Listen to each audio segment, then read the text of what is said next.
Hello everyone, and welcome back to Nothing But Star Wars. Last night was Disney's Investor Day, which detailed the company's upcoming film and television projects. Today, we'll be talking all about the Star Wars news that came out of the event and what it means for the future of the franchise.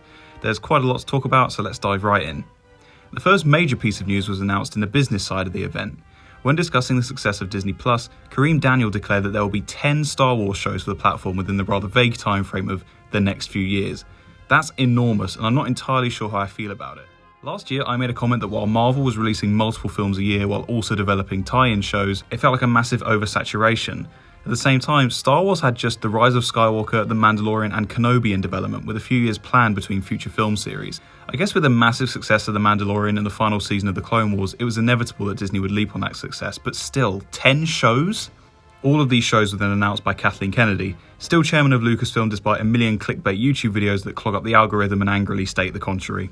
Up first are the two shows taking place concurrently with The Mandalorian, and are both developed by Jon Favreau and Dave Filoni. First is Rangers of the New Republic, which we have no details about whatsoever, but is probably likely to feature Gina Carano's character Cara Dune.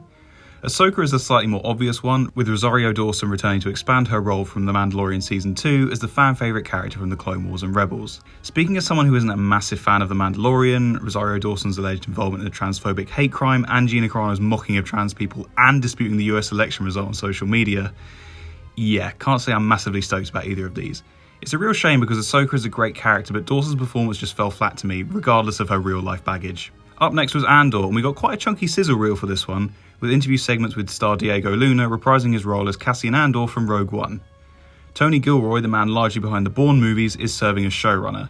It will have 12 episodes and already started shooting in London 3 weeks ago. My only interest in this is that Cassian was my favourite character from Rogue One, and I was kind of sad his career didn't skyrocket immediately afterwards. I'm happy he gets to revisit such a great role. The Obi-Wan Kenobi series had a special look reserved just for investors who tuned into the event, but for the rest of us there was a logo and the official announcement that Hayden Christensen will return to play Darth Vader. Kennedy described the pair returning as the rematch of the century, which immediately worried me. I'm all for Vader appearing in visions or cutaways to other locations, but the two absolutely should not meet or fight again until the events of A New Hope. I'm not a hardliner for much in Star Wars, but that is an absolute no-go for me. Deborah Chow, who directed 2 episodes of Season 1 of The Mandalorian, will direct the limited series. The Bad Batch is the sequel to Star Wars The Clone Wars, following the unique and deadly Clone Force 99 in the wake of Order 66. There was a brief trailer which included, of all things, a glimpse of Fennec Shand from The Mandalorian and an animated version of Palpatine's declaration of the Galactic Empire. While I like that they're retaining the animation style from The Clone Wars, this series as a concept and the trailer in general did nothing for me. I didn't find the squad particularly engaging in the Clone Wars episodes, and the trailer looked like a whole lot of generic action. We'll have to wait and see on that one. Star Wars Visions is a 10-episode series of short anime films from leading Japanese studios. We currently have no more information than that.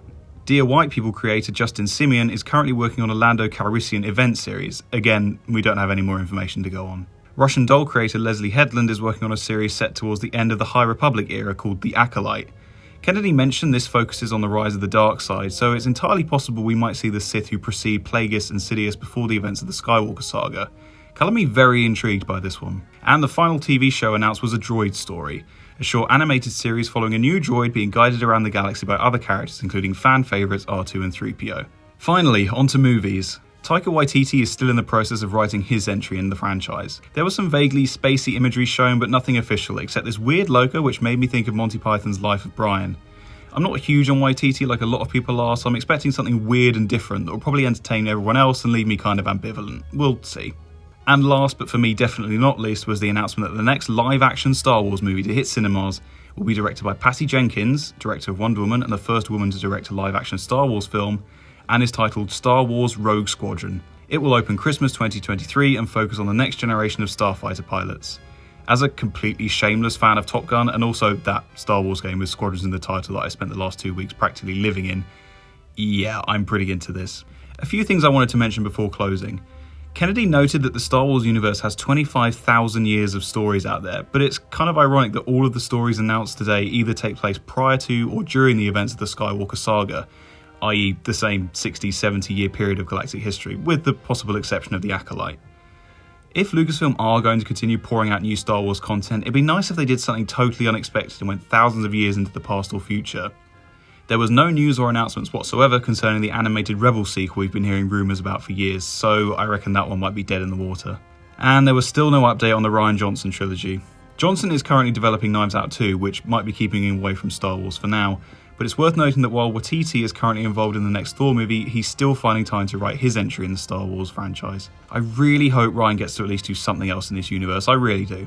Anyway, that's my thoughts on the new Star Wars reveals from Disney Investor Day. Let me know which shows or movies you're most excited about in the comments. Thanks for watching, and may the Force be with you.